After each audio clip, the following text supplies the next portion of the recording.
اکرم صلی اللہ علیہ وآلہ وسلم کا ارشاد ہے، تمام اعمال کا دار و مدار نیت پر ہے، اور ہر عمل کا نتیجہ ہر انسان کو اس کی نیت کے مطابق ہی ملے گا۔ بس جس کی ہجرت دولت دنیا حاصل کرنے کے لیے ہو یا کسی عورت سے شادی کی غرض سے ہو، بس اس کی ہجرت انہی چیزوں کے لیے ہوگی جن کے حاصل کرنے کی نیت سے اس نے ہجرت کی۔ صحیح بخاری حدیث نمبر 1۔ حضور اکرم صلی اللہ علیہ وآلہ وسلم نے فرمایا کہ وحی نازل ہوتے وقت کبھی مجھ کو گھنٹی کی سی آواز محسوس ہوتی ہے، اور وحی کی یہ کیفیت مجھ پر بہت شاخ گزرتی ہے۔ جب یہ کیفیت ختم ہوتی ہے تو میرے دل و دماغ پر اس فرشتے کے ذریعے نازل شدہ وحی محفوظ ہو جاتی ہے، اور کسی وقت ایسا ہوتا ہے کہ فرشتہ بشکل انسان میرے پاس آتا ہے اور مجھ سے کلام کرتا ہے، بس میں اس کا کہا ہوا یاد رکھ لیتا ہوں۔ صحیح بخاری حدیث نمبر 2۔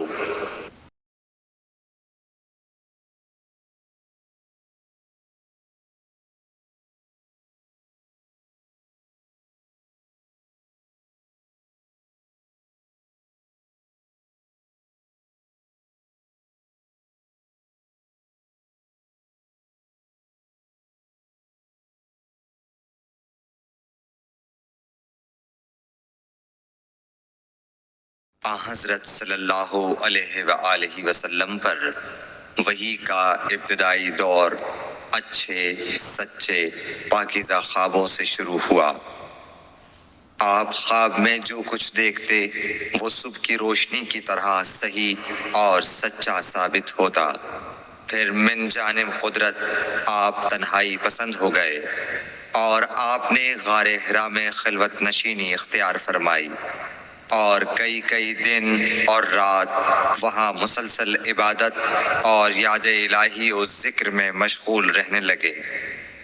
جب تک گھر آنے کو دل نہ چاہتا توشہ ہمراہ لیے ہوئے وہاں رہتے۔ توشہ ختم ہونے پر ہی اہلیہ محترمہ حضرت خدیجہ رضی اللہ تعالی عنہا کے پاس تشریف لاتے، اور کچھ توشہ ہمراہ لے کر پھر وہاں جا کر خلوت گزین ہو جاتے۔ یہی طریقہ جاری رہا یہاں تک کہ آپ پر حق منکشف ہو گیا، اور آپ غار حرا ہی میں قیام پذیر تھے کہ اچانک حضرت جبرائیل علیہ السلام آپ کے پاس حاضر ہوئے اور کہنے لگے کہ اے محمد پڑھو۔ آپ فرماتے ہیں کہ میں نے کہا کہ میں پڑھنا نہیں جانتا۔ آپ صلی اللہ علیہ وسلم فرماتے ہیں کہ فرشتے نے مجھے پکڑ کر اتنے زور سے بھینچا کہ میری طاقت جواب دے گئی۔ پھر مجھے چھوڑ کر کہا پڑھو۔ میں نے پھر وہی جواب دیا کہ میں پڑھا ہوا نہیں ہوں۔ اس فرشتے نے مجھ کو نہایت ہی زور سے بھینچا کہ مجھ کو سخت تکلیف محسوس ہوئی۔ پھر اس نے کہا کہ پڑھ۔ میں نے کہا میں پڑھا ہوا نہیں ہوں۔ فرشتے نے تیسری بار مجھ کو پکڑا اور تیسری مرتبہ پھر مجھ کو بھینچا، پھر مجھے چھوڑ دیا اور کہنے لگا کہ پڑھو اپنے رب کے نام کی مدد سے جس نے پیدا کیا اور انسان کو خون کی پھٹکی سے بنایا۔ پڑھو اور آپ کا رب بہت ہی مہربانیاں کرنے والا ہے۔ بس یہی آیتیں آپ حضرت جبرائیل علیہ السلام سے سن کر اس حال میں غار حرا سے واپس ہوئے کہ آپ کا دل اس انوکھے واقعے سے کانپ رہا تھا۔ آپ حضرت خدیجہ کے ہاں تشریف لائے اور فرمایا کہ مجھے کمبل اوڑھا دو، مجھے کمبل اوڑھا دو۔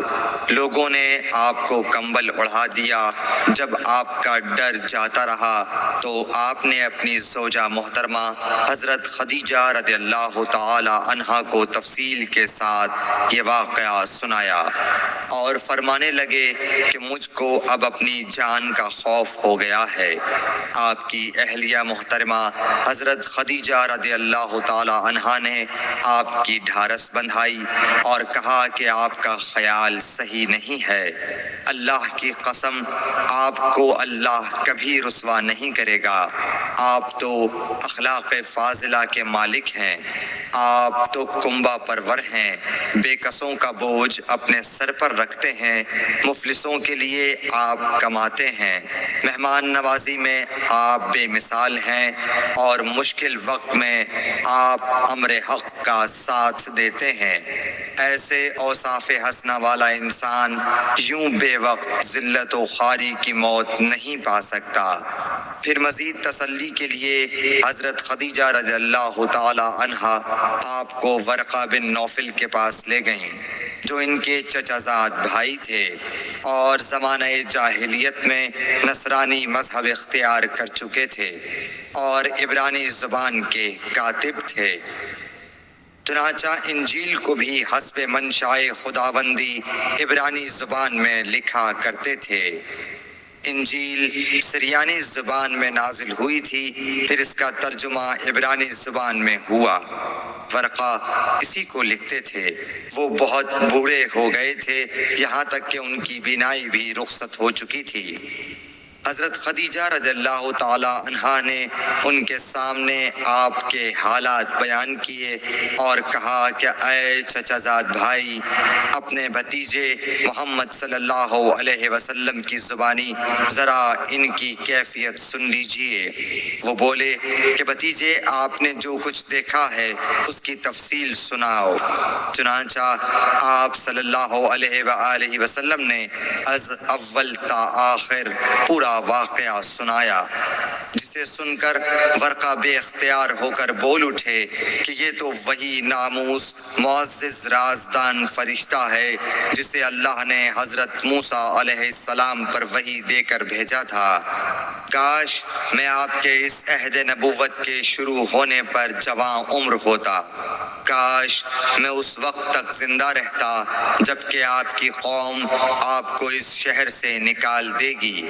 رسول کریم صلی اللہ علیہ وآلہ وسلم نے یہ سن کر تعجب سے پوچھا کہ کیا وہ لوگ مجھ کو نکال دیں گے، حالانکہ میں تو ان میں صادق و امین و مقبول ہوں۔ ورقہ بولا، ہاں یہ سب کچھ سچ ہے، مگر جو شخص بھی آپ کی طرح امر حق لے کر آیا لوگ اس کے دشمن ہی ہو گئے ہیں۔ اگر مجھے آپ کی نبوت کا وہ زمانہ مل جائے تو میں آپ کی پوری مدد کروں گا۔ مگر ورقہ کچھ دنوں کے بعد انتقال کر گئے، پھر کچھ عرصے تک وحی کی آمد موقوف رہی۔ صحیح بخاری حدیث نمبر 3۔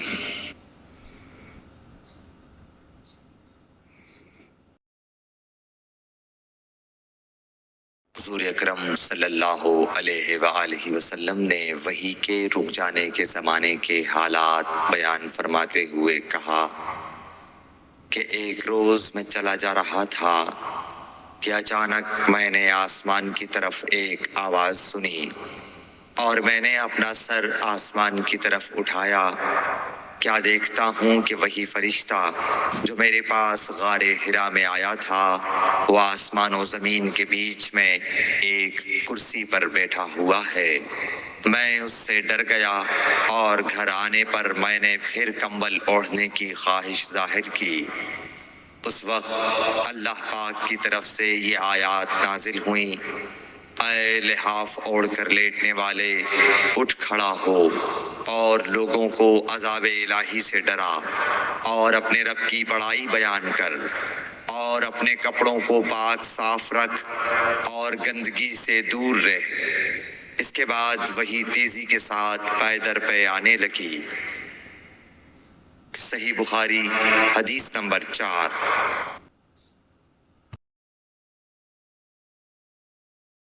رسول اللہ صلی اللہ علیہ وآلہ وسلم نزول قرآن کے وقت بہت سختی محسوس فرمایا کرتے تھے، اور اس کی علامتوں میں سے ایک یہ تھی کہ یاد کرنے کے لیے آپ اپنے ہونٹوں کو ہلاتے تھے۔ ابن عباس رضی اللہ تعالیٰ عنہ نے کہا، میں اپنے ہونٹوں کو ہلاتا ہوں جس طرح آپ ہلاتے تھے۔ سعید کہتے ہیں، میں بھی اپنے ہونٹ ہلاتا ہوں جس طرح ابن عباس رضی اللہ تعالیٰ عنہ کو میں نے ہلاتے دیکھا۔ پھر انہوں نے اپنے ہونٹ ہلائے۔ ابن عباس رضی اللہ تعالیٰ عنہ نے کہا، پھر یہ آیت اتری کہ اے محمد، قرآن کو جلد جلد یاد کرنے کے لیے اپنی زبان نہ ہلاؤ، اس کا جمع کر دینا اور پڑھا دینا ہمارا ذمہ ہے۔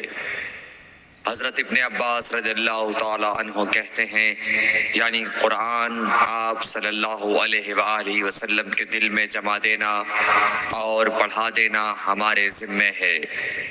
پھر جب ہم پڑھ چکے تو اس پڑھے ہوئے کی اتباع کرو۔ ابن عباس رضی اللہ تعالیٰ عنہ فرماتے ہیں، اس کا مطلب یہ ہے آپ اس کو خاموشی کے ساتھ سنتے رہو، اس کے بعد مطلب سمجھا دینا ہمارے ذمہ ہے۔ پھر یقیناً یہ ہماری ذمہ داری ہے کہ آپ اس کو پڑھو، یعنی اس کو محفوظ کر سکو۔ چنانچہ اس کے بعد جب آپ کے پاس حضرت جبرائیل علیہ السلام وحی لے کر آتے تو آپ توجہ سے سنتے، جب وہ چلے جاتے تو رسول اللہ صلی اللہ علیہ وسلم اس وحی کو اس طرح پڑھتے جس طرح حضرت جبرائیل علیہ السلام نے اسے پڑھا تھا۔ صحیح بخاری حدیث نمبر 5۔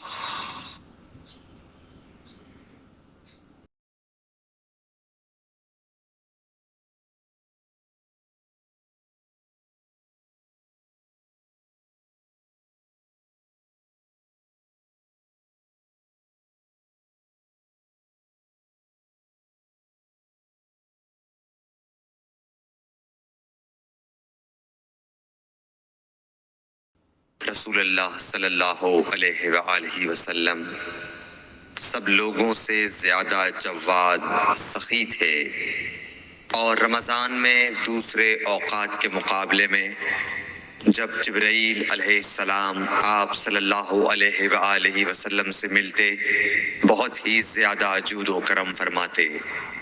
جبرائیل علیہ السلام رمضان کی ہر رات میں آپ صلی اللہ علیہ وآلہ وسلم سے ملاقات کرتے اور آپ کے ساتھ قرآن کا دورہ کرتے۔ غرض حضرت صلی اللہ علیہ وآلہ وسلم لوگوں کو بھلائی پہنچانے میں بارش لانے والی ہوا سے بھی زیادہ جود و کرم فرمایا کرتے تھے۔ صحیح بخاری حدیث نمبر 6۔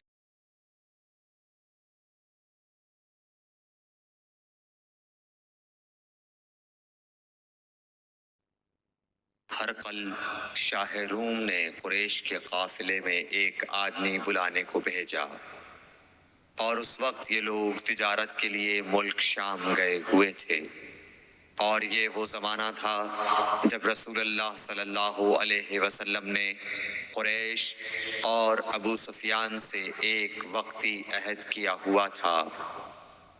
جب ابو سفیان اور دوسرے لوگ ہرقل کے پاس ایلیا پہنچے جہاں ہرقل نے دربار طلب کیا تھا، اس کے گرد روم کے بڑے بڑے لوگ، علماء، وزراء و امراء بیٹھے ہوئے تھے۔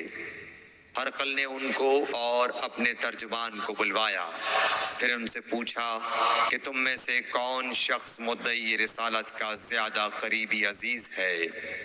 ابو سفیان کہتے ہیں کہ میں بول اٹھا کہ میں اس کا سب سے زیادہ قریبی رشتہ دار ہوں۔ یہ سن کر ہرقل نے حکم دیا کہ اس ابو سفیان کو میرے قریب لا کر بٹھاؤ اور اس کے ساتھیوں کو اس کی پیٹھ کے پیچھے بٹھا دو۔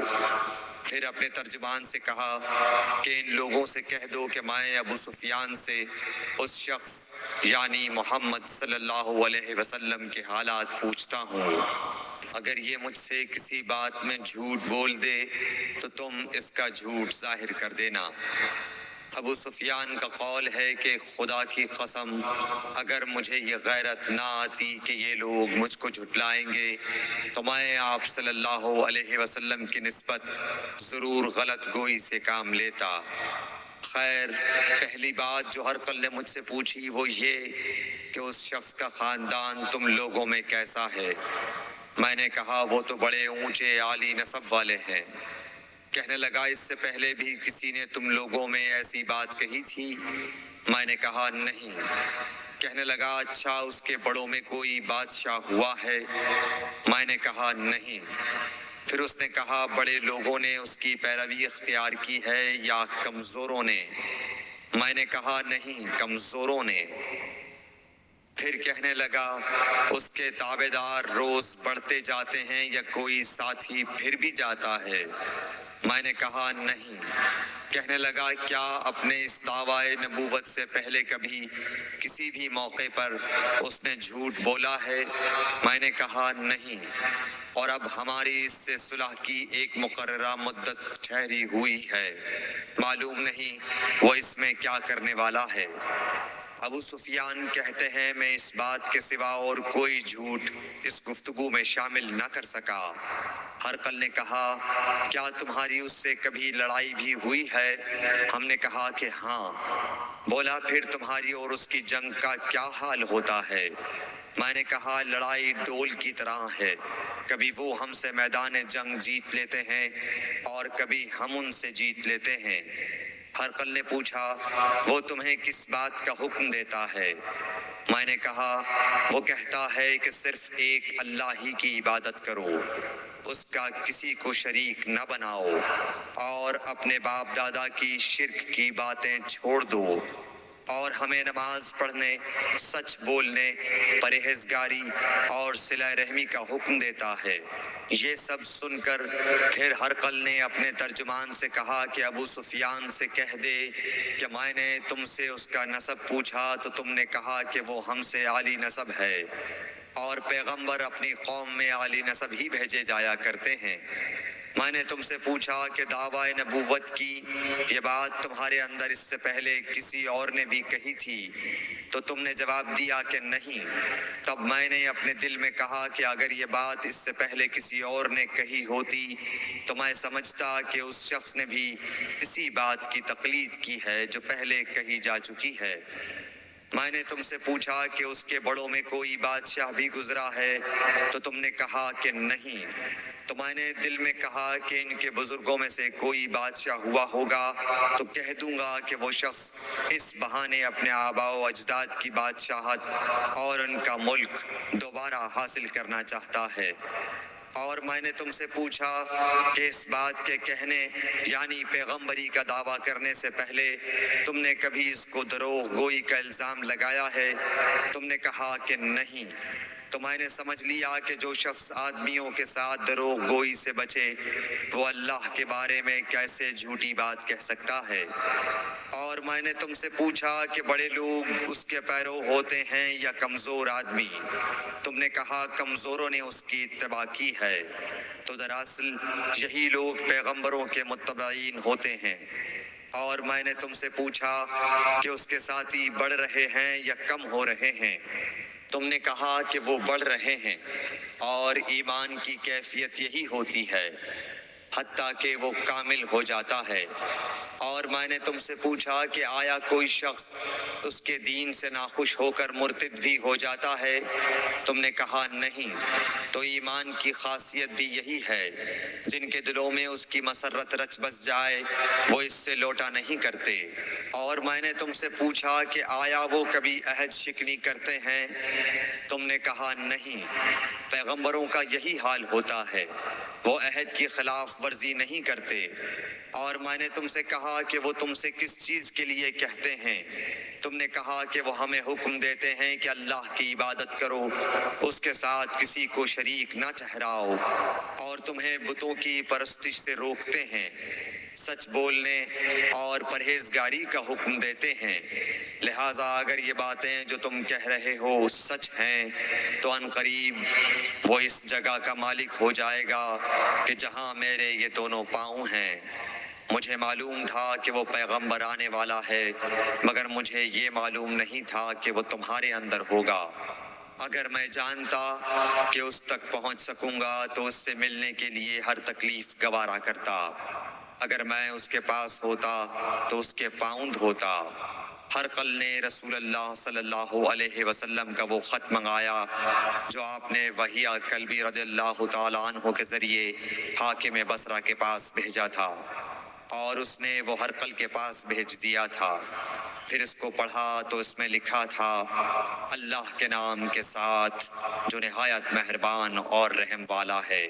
اللہ کے بندے اور اس کے پیغمبر محمد صلی اللہ علیہ وسلم کی طرف سے یہ خط ہے شاہ روم کے لیے۔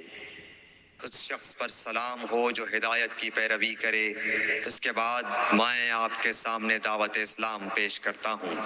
اگر آپ اسلام لے آئیں گے تو دین و دنیا میں سلامتی نصیب ہوگی، اللہ آپ کو دوہرا ثواب دے گا، اور اگر آپ میری دعوت سے روگردانی کریں گے تو آپ کی رعایا کا گناہ بھی آپ ہی پر ہوگا۔ اور اے اہل کتاب، ایک ایسی بات پر آ جاؤ جو ہمارے اور تمہارے درمیان یکساں ہے، وہ یہ کہ ہم اللہ کے سوا کسی کی عبادت نہ کریں اور کسی کو اس کا شریک نہ ٹھہرائیں، اور نہ ہم میں سے کوئی کسی کو خدا کے سوا اپنا رب بنائے۔ پھر اگر وہ اہل کتاب اس کتاب سے منہ پھیر لیں تو مسلمانوں، تم ان سے کہہ دو کہ تم مانو یا نہ مانو، ہم ایک خدا کے اطاعت گزار ہیں۔ ابو سفیان کہتے ہیں، جب ہرقل نے جو کچھ کہنا تھا کہہ دیا اور خط پڑھ کر فارغ ہوا تو اس کے ارد گرد بہت شور و غوغا ہوا، بہت سی آوازیں اٹھیں اور ہمیں باہر نکال دیا گیا۔ تب میں نے اپنے ساتھیوں سے کہا کہ ابو کبشہ کے بیٹے حضرت صلی اللہ علیہ وسلم کا معاملہ تو بہت بڑھ گیا۔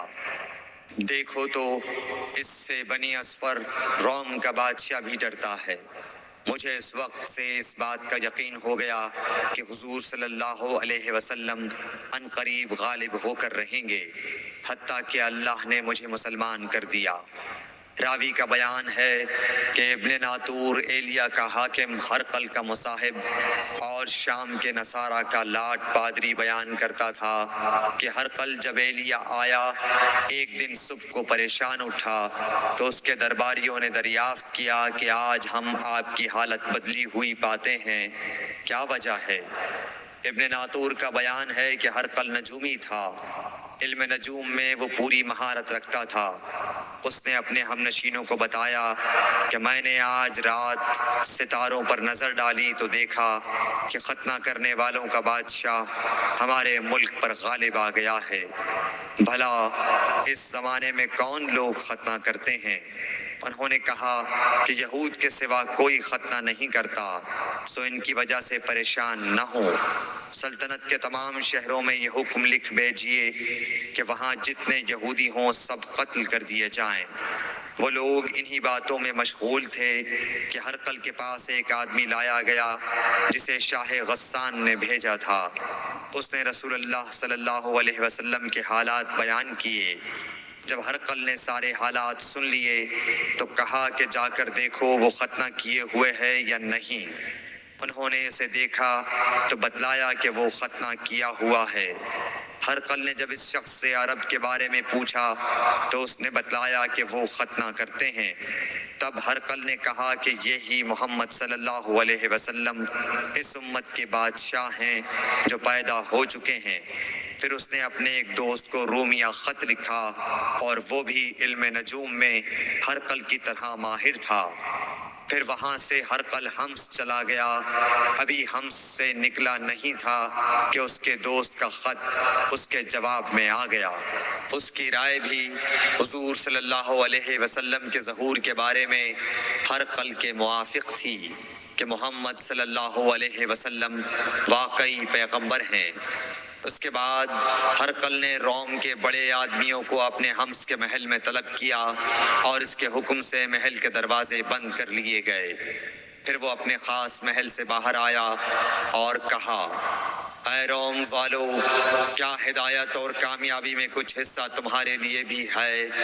اگر تم اپنی سلطنت کی بقا چاہتے ہو تو پھر اس نبی صلی اللہ علیہ وسلم کی بیعت کر لو اور مسلمان ہو جاؤ۔ یہ سننا تھا کہ پھر لوگ وحشی گدھوں کی طرح دروازوں کی طرف دوڑے، مگر انہیں بند پایا۔ آخر جب ہرقل نے اس بات سے ان کی یہ نفرت دیکھی اور ان کے ایمان لانے سے مایوس ہو گیا تو کہنے لگا کہ ان لوگوں کو میرے پاس لاؤ۔